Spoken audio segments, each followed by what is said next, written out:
Surabaya Mengaji.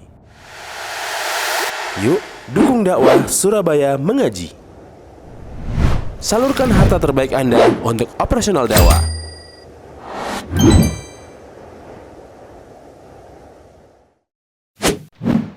SM Store, amanah dalam muamalah. Assalamualaikum warahmatullahi wabarakatuh. Alhamdulillah Rabbil Alamin. Sallallahu wasallam wa baraka ala nabiyyina Muhammadin wa ala alihi wa ashabihi ajma'in. Amma ba'd. Para jamaah salat maghrib kaum muslimin wal muslimat a'azzakumullah. Kita melanjutkan membaca kitab Al-Qawaid Al-Jami'ah ala Kitab Tauhid, yakni kaidah-kaidah yang mencakup yang diambil dari kitab Tauhid. Kita masih di kaidah kedua, yaitu al-ibadatu haqqun mahdun lillahi ta'ala la yusyarikuhu fiha ahadun. Ibadah itu murni hak Allah, tidak ada sekutu di dalam ibadah siapapun.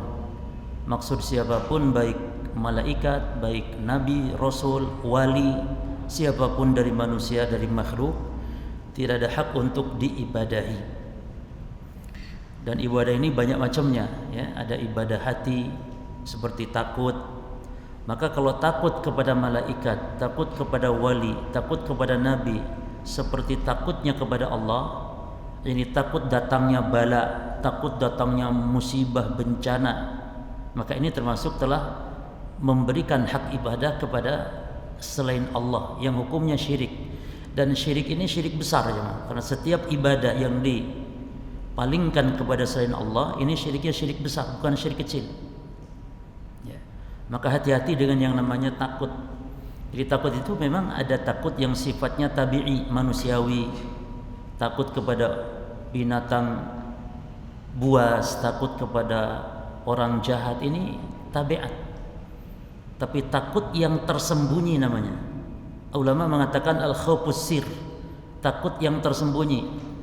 Seperti kalau ada orang lewat di tempat yang dianggap tempat itu angker, maka ini dirinci.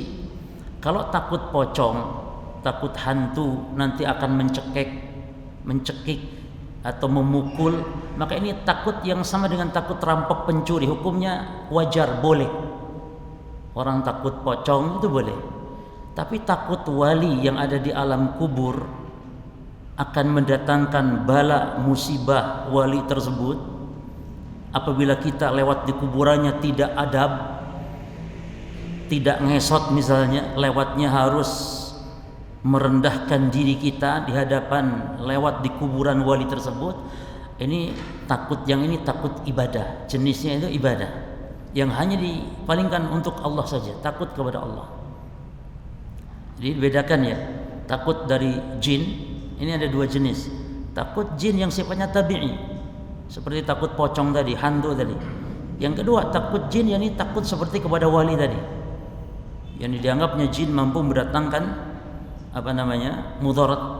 Nah, ini yang dimaksud takut yang sifatnya ibadah. Ibadah itu ada ibadah lisan, ada ibadah amal perbuatan, ibadah anggota badan. Jadi banyak macamnya ibadah. Maka dalam kaidah kita ini al-ibadatu, al di sini untuk istighraqiyah, menunjukkan seluruh jenis ibadah adalah hak mahdun murni lillah, hanya milik Allah. La yusyarikuhu fi ahad, tidak ada seorang pun yang bersekutu di dalam hak diibadahi atau hak disembah. Nah, kemarin pembahasan yang lalu pada jemaah kita di pembahasan di halaman 9, ya. Bagaimana kita tahu sesuatu itu ibadah? Maka ada di sini 6 patokan, 6 dawabit atau 6 kaidah, boleh disebut 6 kaidah atau 6 dawabit. Yang pertama kemarin sudah kita baca, ya, kita ulang sedikit. Kullu amalin aw qaulin ja'al amru bihi wal hathu alaihi fahuwa ibadah. Setiap amalan atau ucapan yang ada perintahnya dari agama, seperti aqimus shalah, itu perintah. Wal hathu, atau ada anjurannya. Apa bedanya anjuran dengan perintah? Kalau perintah wajib, Karena hukum asal dari perintah wajib. Kalau al-hath ini ulama menghukumi sunnah atau mustahab. Ya. Jadi setiap perbuatan atau perkataan yang datang perintahnya atau anjurannya dari agama, maka fahuwa ibadah, maka itu adalah ibadah. Memuliakan tamu ibadah bukan? Ibadah, karena di situ ada perintahnya. Fal yukrim. Lamnya lam amar, perintah. Man kana yu'minu billahi wal yawmil akhir fal yukrim daifahu. Siapa yang iman kepada Allah dan hari akhir, maka muliakanlah. Muliakanlah, ini perintah. Berarti memuliakan tamu ini ibadah. Yang ini asalnya adat, kebiasaan bangsa Arab jahiliyah dahulu. Maka yang dicela adat jahiliyah itu adalah yang memang menurut agama itu tidak baik. Jadi adat itu baik, tolak ukurnya bukan akal kita cuma, tapi agama. Walaupun menurut masyarakat itu baik, tapi menurut agama tidak baik, maka tetap itu adat namanya buruk. Maka adat jahiliyah itu ada dua, ada yang baik, agama menganjurkan seperti memuliakan tamu. Ini orang Arab ini sangat gemar sejak sebelum Islam pun memuliakan tamu. Dan banyak adat-adat yang buruk dari adat jahiliyah. Maka jenengan kalau kedatangan tamu mengeluarkan makanan, itu jangan sampai kita merasa tidak ibadah. Itu ibadah. Ibadah yang besar, ibadah yang agung, ibadah yang besar pahalanya cuma. Sampai-sampai dikaitkan oleh Nabi tadi dengan iman kepada Allah dan hari akhir. Man kana yu'minu billah wal yawmil akhir, ini akidah ini. Lalu dikaitkan dengan memuliakan tamu, menunjukkan jemaah bahwa orang yang ciri akidahnya lurus juga bukan hanya baik hubungan dengan Allah, tapi baik hubungan dengan makhluk, akhlak. Jadi jangan sampai kita yang penting akidah, terus akhlak kepada makhluk dibiarkan atau cuek, ini tidak boleh. Ya. Banyak hadis-hadis yang mengaitkan antara akhlak dengan keimanan. Seperti man kana yu'minu billah falyaqul khairan aw liyasmut.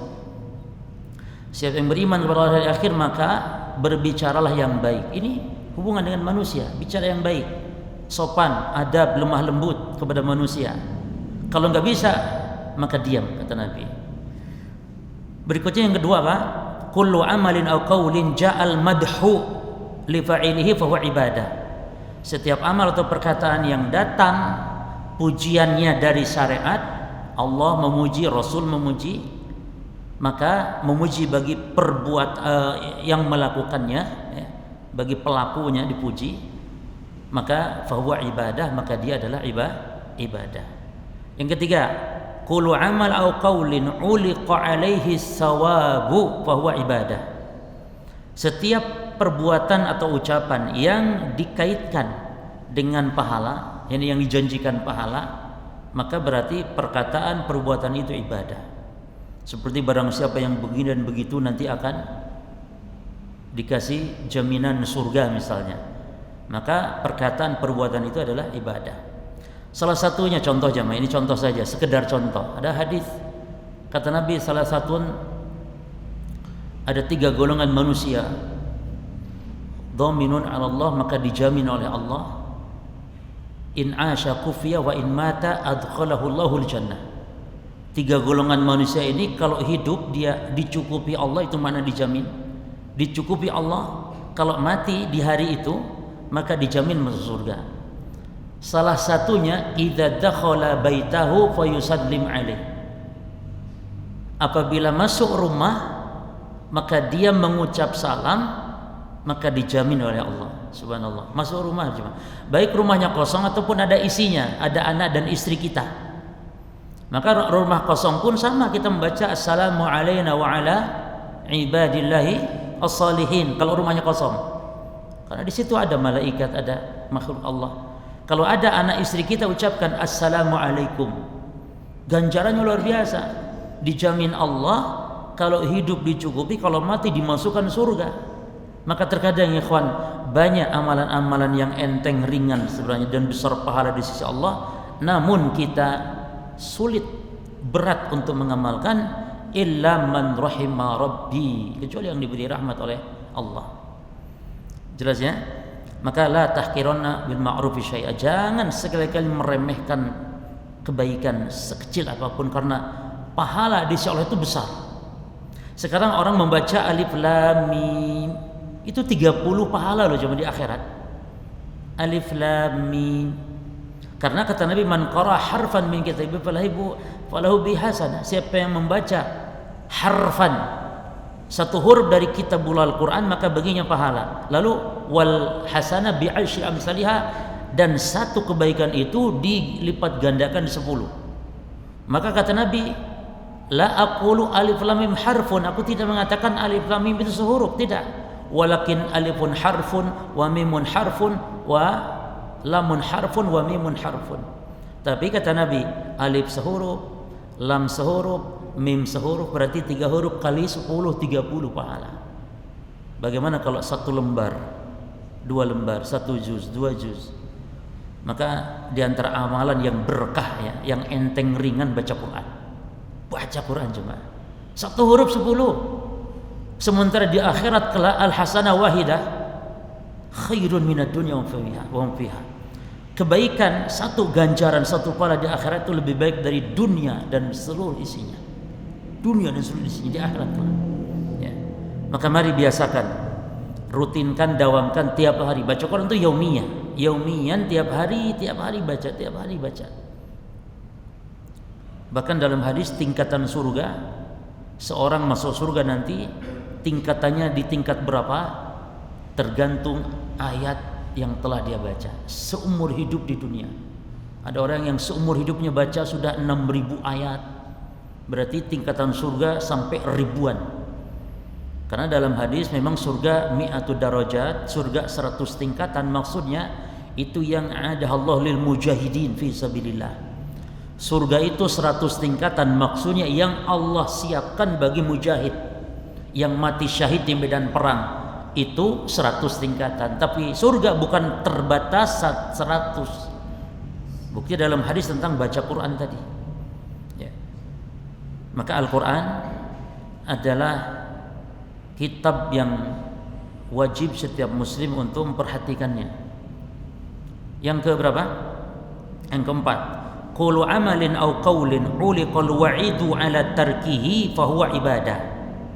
Setiap amalan atau perkataan yang dikaitkan dengan wa'id, ancaman atas orang yang meninggalkannya, maka meninggalkan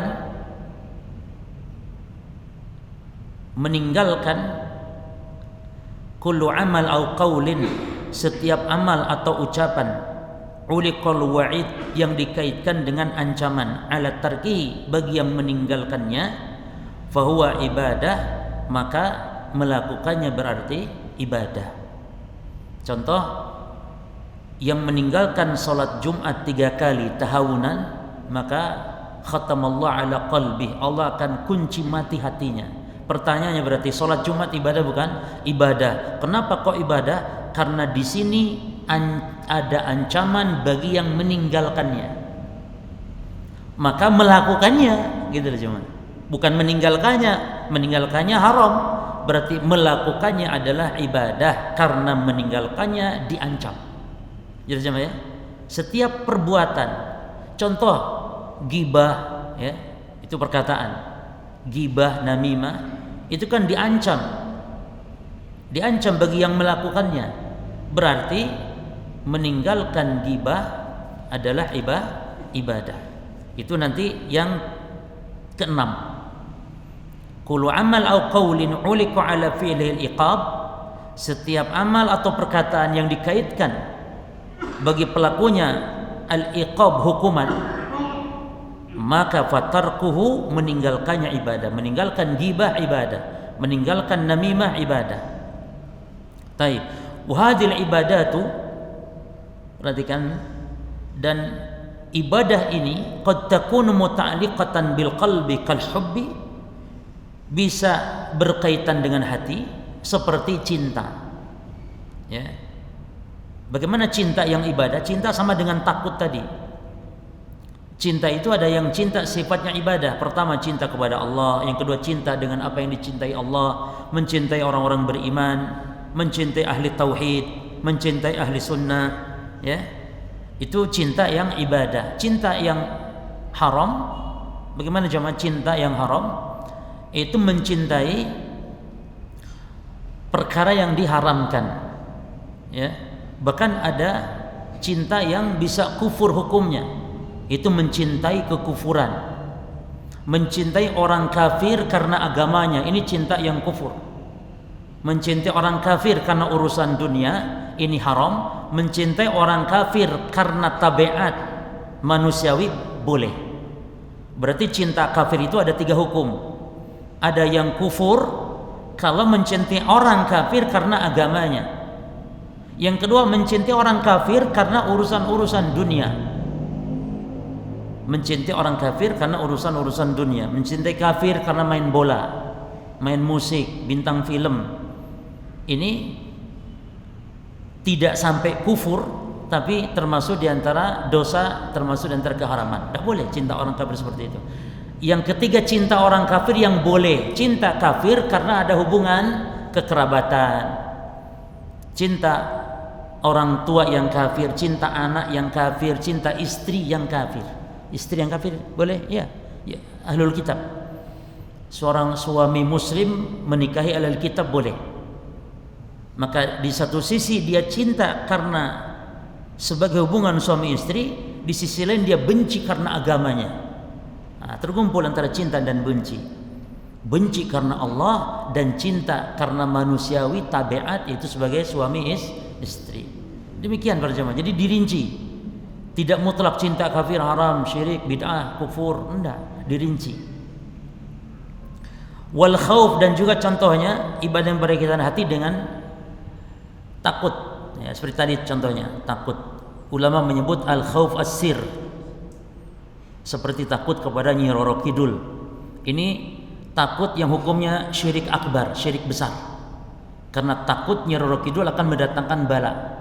Makanya orang kalau sudah syirik dalam rububiyah, ini kan rububiyah jemaah, yang mampu mendatangkan bala, musibah, bencana, ini adalah Allah. Ini rububiyah namanya. Kalau sudah syirik dalam rububiyah, maka orang pasti akan melakukan syirik dalam uluhiyah, dalam ibadah. Sehingga kalau sudah takut dengan Nyi Roro Kidul seperti itu, dia akan melakukan ibadah dengan cara mempersembahkan sembelihan, dan sembelihan itu ibadah. Qul inna salati wa nusuki, katakan Muhammad bahwasanya salatku dan sembelihanku. Fasholli li rabbika wanhar, maka salatlah, fasholli, untuk Rabbmu, dan menyembelihlah.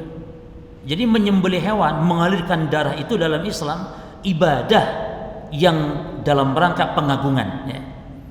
Maka kita di hari raya Idul Adha mengalirkan darah sapi, darah unta, darah kambing, itu kita alirkan darah hewan itu dalam rangka pengagungan siapa? Allah. Nah, ada orang yang agungkan Nyi Roro Kidul, berarti dia syirik yang syirik besar, jangan. Enggak ada sembelihan itu syirik kecil, enggak ada. Ini al-khauf. Jadi awalnya takut sehingga dia persembahkan bentuk-bentuk ibadah. Waraja atau harap, wat tawakkuli atau tawakal. Maka ini ibadah-ibadah hati semuanya. Wa qad takunu muta'alliqatan bil qaul, dan terkadang ibadah itu kaitannya dengan ucapan. Seperti apa? Kadzikri, seperti zikir. Walaupun zikir ini ucapan pada asalnya jemaah, namun nanti diikuti oleh hati. Jadi jenengan kalau zikir subhanallah, alhamdulillah, la ilaha illallah, itu lisan kita mengucap itu tuh sudah dapat pahala. Akan lebih besar pahala dan pengaruh zikir ketika hati diikutkan. Ya. Kalau kita katakan Allahu Akbar, maka hati ini menyatakan kalau Allah Maha Besar. Kalau kita katakan Subhanallah, maka hati mengatakan Allah Maha Suci dari segala bentuk kekurangan. Demikian alhamdulillah. Cuma yang afdol, kata Imam Ibnul Qayyim, tingkatannya zikir itu zikir hati dulu baru lisan. Itu urutan yang nomor 1. Artinya zikir hati dulu. Misalnya seorang ketika mendapatkan nikmat, hatinya tuh mengakui, berarti hatinya dulu telah zikir dia. Lalu lisan secara refleks dia mengatakan alhamdulillah. Ketika dia sadar akan dosa yang dilakukan, maksiat banyak dia lakukan, lalu refleks lisannya mengatakan apa? Astaghfirullah wa atubu ilaih. Maka ini zikir hati yang diikuti lisan. Ini yang nomor pertama. Kadang-kadang kita ini cuma lagi duduk, cuaca gerah, duduk di bawah pohon misalnya, lalu angin ya berhembus, segar terasa. Kita merasakan itu. Lalu terucap lisan kita alhamdulillah. Itu zikir yang nomor satu. Terus yang nomor dua gimana? Lisan dulu, baru hati kita dipaksa untuk supaya mengikuti. Jadi lisan dulu, astagfirullah, astagfirullah, astagfirullah, astagfirullah, alhamdulillah, alhamdulillah, la ilaha illallah, Allahu akbar. Nah, kita hati berusaha ikut. Ini urutan kedua.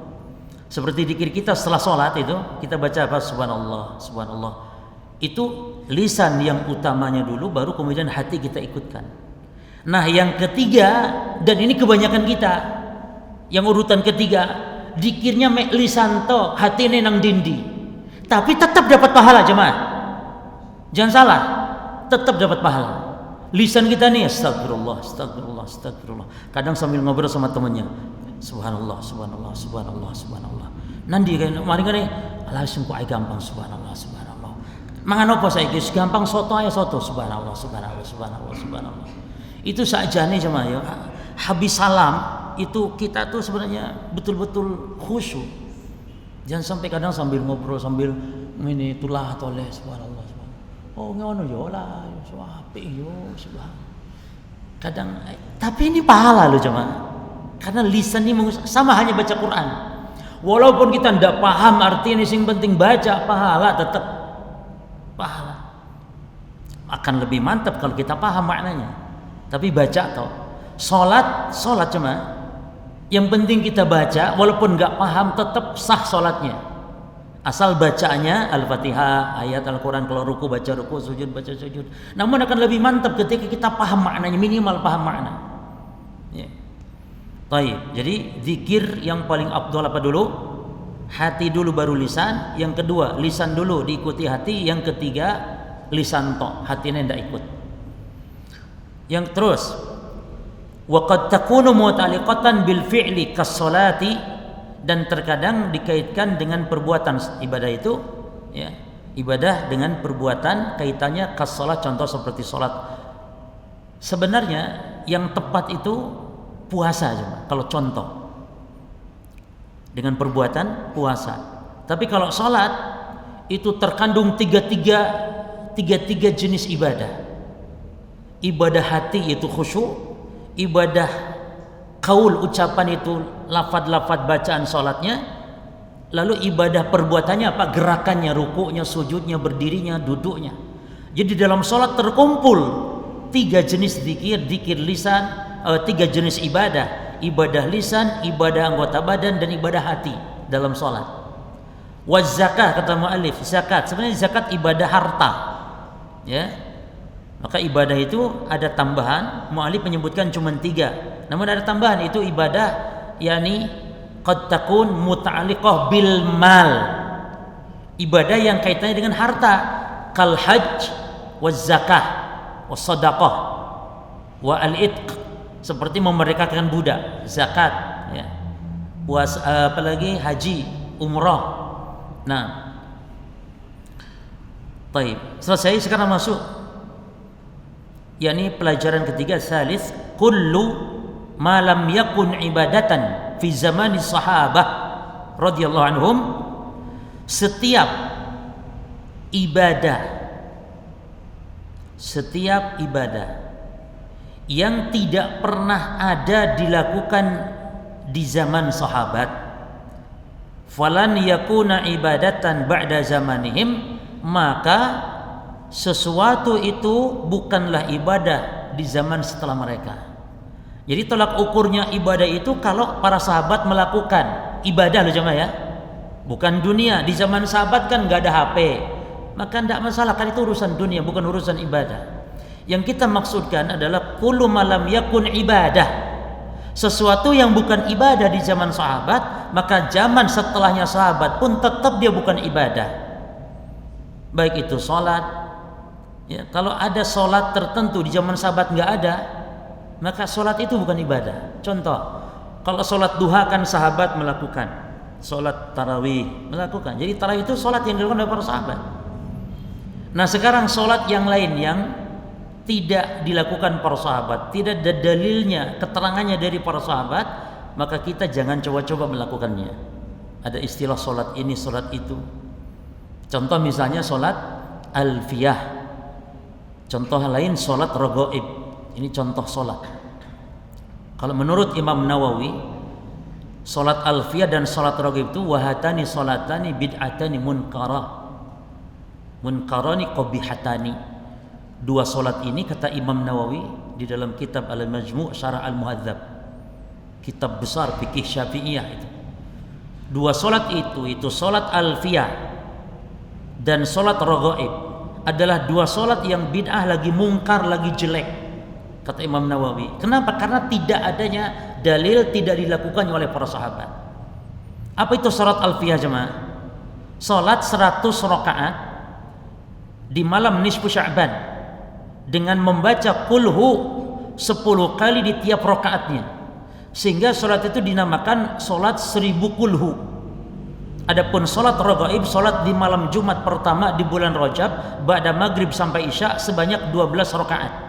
Ini banyak kaum muslimin melakukannya, padahal kata Imam Nawawi itu sholat yang bid'ah. Yang bid'ah itu maknanya ibadah yang tidak dicontohkan oleh para sahabat. Kalau tidak dicontohkan para sahabat berarti tidak dicontohkan oleh Rasulullah. Taib. Utsman bin Affan, ya, Utsman bin Affan adzan 2 kali, padahal Nabi nggak pernah kerjakan. Berarti sahabat berbuat bid'ah? Tidak. Karena sahabat ketika melakukan suatu ibadah, sahabat lain menyetujuinya, maka ini namanya ijma' sahabat, dan ijma' sahabat ini dalil. Lagi pula Nabi bersabda kan bahwa kita harus mengikuti Utsman. Maka apa yang dilakukan Utsman, walaupun Nabi tidak kerjakan, dilakukan oleh Utsman, sahabat lain juga sepakat setuju, maka itu dalil. Sebab Nabi mengatakan fa'alaikum bisunnati wa sunnati al-khulafa ar-rasyidin. Ikutlah sunnahku dan sunnahnya khalifah yang 4 ini, Abu Bakar, Umar, Utsman, Ali. Makanya para sahabat pun, para jamaah kita berhusnudzon, tidak akan berani mengada-ada kalau memang Nabi tidak perintahkan, Nabi tidak contohkan. Cuma terkadang Nabi walaupun tidak mencontohkan, tapi ada isyarat perintah seperti membukukan Quran. Nabi tidak pernah membuat mushaf 30 juz. Kenapa? Karena tidak mampu. Tidak mungkin Nabi membuat mushaf 30 juz karena wahyunya belum lengkap. Sehingga ketika Nabi wafat barulah dibukukan oleh para sahabat. Maka membukukan Quran ini bukan bid'ah, tapi Nabi mengisyaratkan. Kan Nabi perintahkan untuk menulis. Allah pun menyebut Quran itu tulisan, dalikal kitab. Itulah Al-Quran, Al-Kitab yang ditulis. Ini isyarat menunjukkan Al-Quran memang harus dibukukan. Ya, jadi setiap ibadah yang tidak ada di zaman sahabat, maka di zaman setelahnya pun tetap dia bukanlah ibadah. Li'anna sahabata lam tafuthum. Karena bahwasanya para sahabat lam tafuthum khaslatun min khisalil khair. Karena sahabat tidak mungkin akan melewatkan kebaikan-kebaikan yang diajarkan Nabi. Jadi orang yang paling gemar, semangat melakukan kebaikan itu bukan kita jemaah, tapi para sahabat. Makanya Imam Ibnu Katsir di dalam kitab tafsirnya membuat sebuah kaidah, lau kana khairan la sabaquna ilaihi. Kalau memang perkara itu baik dalam urusan agama, niscaya para sahabat telah lebih dulu daripada kita untuk mengamalkannya. Maka sekarang gampang cara ibadah kita orang Islam ini jemaah. Generasi akhir zaman ini gampang, tinggal lihat ada tidak para sahabat mengamalkan, ada tidak para sahabat melakukan, ya. Termasuk dalam hal perayaan, ibadah-ibadah dan yang lainnya, tata cara dan yang lainnya. Baik. Ar-rabi yang keempat, pelajaran keempat dari kaidah kedua ini, aslul ibadati al-ibadatul qalbiyah, bahwa ibadah-ibadah yang paling pokok, yang paling mendasar itu ibadah hati jemaah. Bukan berarti ibadah lisan tidak penting, Tapi ibadah yang paling pokok, yang mendasarinya adalah ibadah hati. Karena ibadah lisan, ibadah badan semuanya tertumpu bertopang kepada ibadah hati. Ibadah hati. Oleh karenanya niat jemaah, sah tidaknya niat tergantung hati, bukan lisan. Seseorang mengucapkan usolli misalnya atau nawaitu lisannya, maka yang dianggap itu tetap hatinya. Makanya ucapan usolli dan nawaitu itu hanya untuk menguatkan saja hati. Kalau sudah hati itu sudah sah walaupun tidak dilafadzkan. Jelas jemaah? Jadi an-niyatu mahalul qalb, niat itu tempatnya di hati, dan ini ijma ulama. Adapun at-talaffuz bin niyah, mengucapkan niat, maka ada khilaf ulama, yang benar tidak disyariatkan. Karena memang tidak ada contohnya dari Nabi. Maka dalil melafadzkan niat itu cuma dua. Ini bukan Quran, bukan hadis dalilnya. Dalil melafadzkan niat, dalil usuli, dalil nawaitu apa? Dalilnya dua saja. Yang pertama dalil akal. Apa dalil akalnya? Agar menguatkan hati. Jadi diucapkan tuh niat supaya lebih mantap ke hati. Itu dalil akal. Yang kedua dalil kias. Dikiaskan kepada ibadah haji dan umroh. Karena kata mereka, para ulama yang mengatakan harus dilafadzkan itu, Nabi ketika haji melafadzkan, padahal Nabi melafadzkan di situ bukan melafadzkan niat, tapi melafadzkan ihlal. Labaika hajjan, labaika umratan, ini ihlal namanya.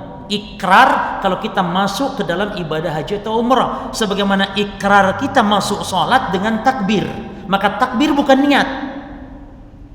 Sama halnya ihlal, ihram, ihlal haji itu bukan niat, tapi apa? Ikrar. Maka jenengan kalau belum ikrar masih boleh pakai minyak wangi, masih boleh ya jemaah, walaupun sudah di tempat mikot masih boleh karena belum ikrar. Kalau sudah ikrar barulah dilarang. Yang sebelumnya boleh, dilarang pakai minyak wangi, dilarang pakai tutup kepala, dilarang bagi laki-laki. Jelas jemaah? Maka jenengan kalau nanti umroh, ihlal itu diucapkan kalau jenengan sudah siap menghadap kiblat, sudah semuanya siap di atas kendaraan, ini sunnahnya. Di atas bis, ini sunnah. Ya. Nah, jadi bedakan antara niat dengan ikrar ibadah berupa ihlal. Kemudian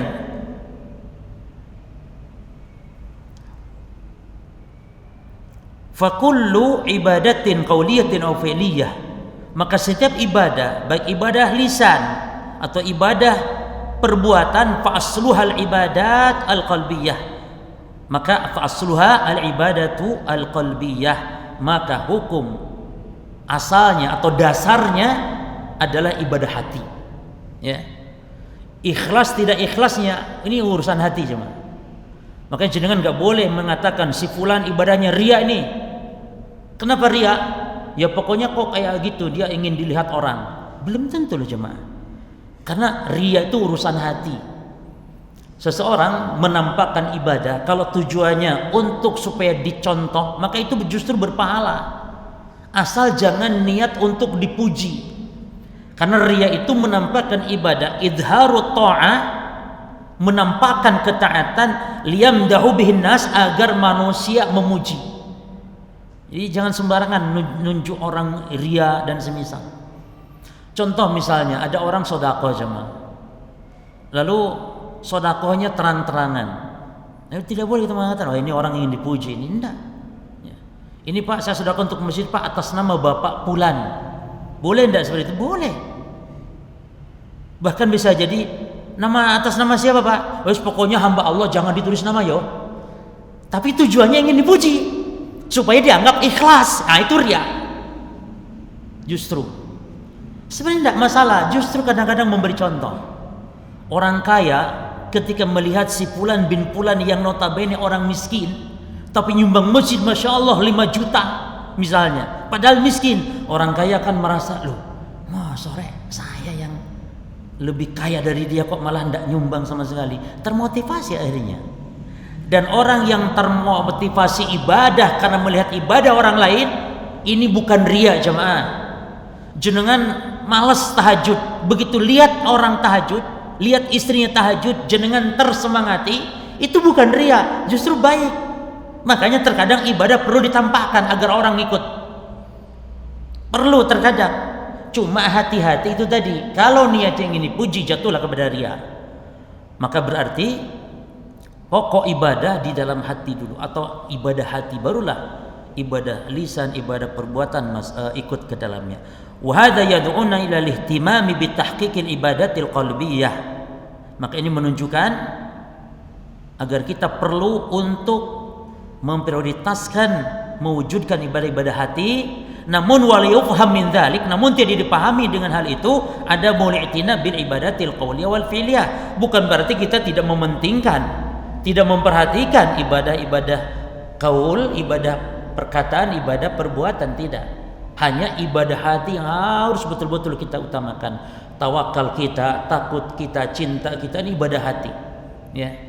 Maka kata para ulama, kalau ditanya ibadah apa yang paling afdal di antara ibadah lisan, ibadah badan, ibadah hati, jawabannya ibadah hati dulu yang nomor satu. Jelas? Ibadah hati dulu yang nomor satu. Tapi hati-hati, bukan berarti iman cukup di hati aja, enggak. Iman cukup di hati enggak boleh, itu iman akidah murji'ah. Tapi iman adalah ucapan lisan, keyakinan hati, amalan anggota badan, bertambah dengan kekurangan, bertambah dengan maksiat, bertambah dengan ketaatan, berkurang dengan kemaksiatan. Nah, itu iman menurut ahli sunnah wal jamaah. Terus jemaah, yang ke 5. Mana tadi? Taib. Mana dalilnya? Qala sallallahu alaihi wasallam. Dalilnya adalah Nabi SAW bersabda tentang ibadah yang paling pokok, ibadah hati, yaitu kata Nabi, ala inna fil jasadi mudghah. Ketahuilah bahwasanya di dalam jasad ini ada segumpal daging. Idza salahat salahal jasadu kullu, idza fasadat fasadal jasadu kullu, ala wahyal qalbu. Apabila baik segumpal daging tersebut, maka baik seluruh jasad. Tuh, berarti lisan kita, amalan anggota badan kita tergantung hati. Kalau hati baik, lisan pun baik. Maka orang yang lisannya kotor menunjukkan hatinya memang busuk, jemaah. Hatinya memang busuk. Orang yang lisannya kotor, suka mencaci, itu menunjukkan hatinya memang rusak. Wa idza fasadat fasadal jasadu kullu. Kalau buruk, rusak hatinya, segumpal daging tersebut, maka rusaklah seluruh jasadnya. Ala wahyal qalbu. Ketahuilah bahwa segumpal daging ini maksud adalah hati. Hati ini maknanya jantung, ya. Karena kalau hati dalam bahasa Arab itu namanya al-kabid. Tapi kalau al-qalbu yang dimaksud adalah jantung. Tapi terjemahan bahasa kita hati. Jelas jawabannya? Karena itu yang ma'ruf di kita. Enggak ada orang mengatakan jantung. Terkadang ada jantung hatiku. Nah, itu digabung sudah ini. Supaya mungkin nyambung. Dari sisi bahasa Arab juga cocok, yaitu jantung. Dari sisi bahasa Indonesia juga hati. Maka jantung hati. Ya. Taib. Al-khamis, yang kelima. Al-ibadatu mabniyatun ala kamalil hubbi wa kamalil khudu'. Ibadah itu dibangun di atas dasar kesempurnaan cinta dan kesempurnaan ketundukan. Yani kita sholat itu karena cinta dasarnya kepada Allah dan karena ketundukan. Bukan hanya cinta tanpa ketundukan, bukan hanya ketundukan tanpa cinta. Sebab orang itu biasanya kalau kepada raja-raja yang hatta raja yang jahat sekalipun, tunduknya tunduk tapi nggak ada rasa cintanya.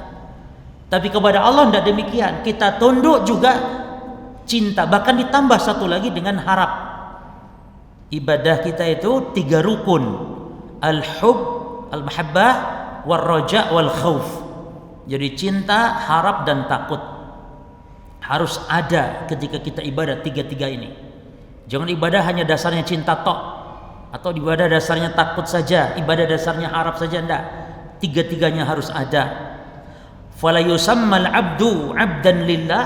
Maka seorang hamba tidak disebut hamba Allah, menghambakan kepada Allah dengan sempurna, hatta yuhaqqiqa martabatal mahabbah, sehingga mewujudkan martabat tingkatan, yakni al-mahabbah, kecintaan, ma'al khudu'i lillahi ta'ala, diikuti dengan khudu', ketundukan kepada Allah.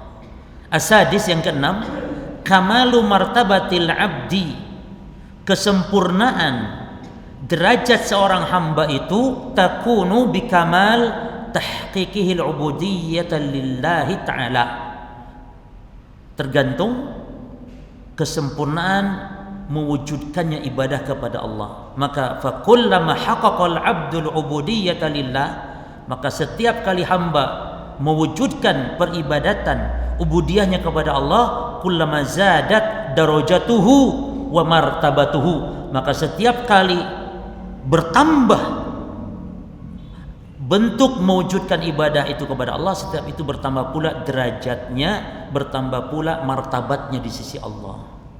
Maka orang yang paling tinggi derajat adalah ahli tauhid, orang yang beriman, orang yang mentauhidkan Allah Subhanahu wa taala. 7. As-sabi', kullu man istakbara ala ibadatillahi ta'ala fasayaqa'u la mahalata fi ibadatin ghairillahi ta'ala.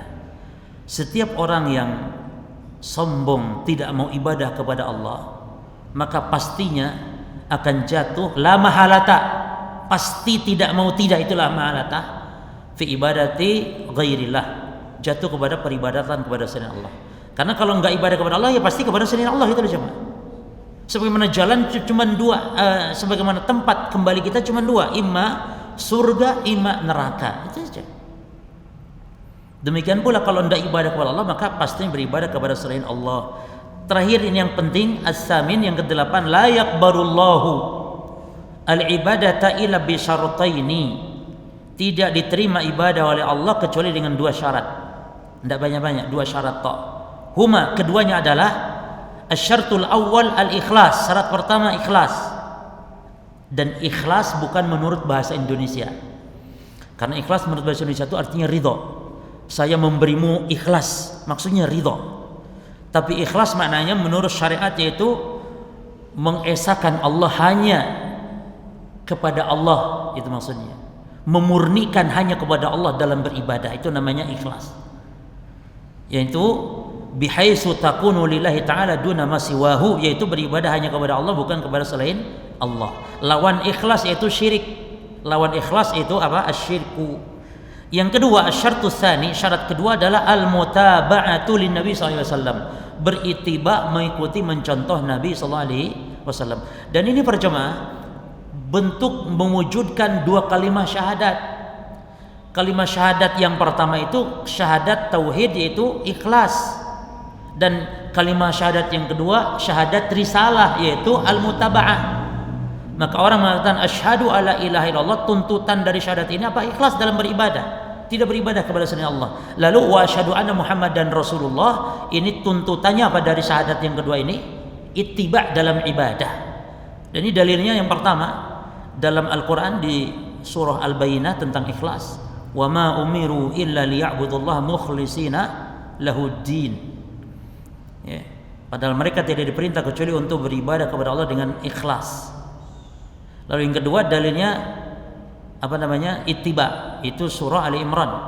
Qul in kuntum tuhibbunallaha fattabi'uni yuhibbukumullah. Katakan Muhammad kepada manusia, kalau kalian benar-benar cinta kepada Allah, maka ittibalah kepada aku, yakni kepada Nabi. Yuhibbukumullah. Cukup ya? Wafaqanallah jami'an likulli khairin wa janibna kulla syarrin. Subhanakallahumma bihamdika asyhadu an la ilaha illa anta astaghfiruka wa atubu ilaik. Assalamualaikum warahmatullahi wabarakatuh.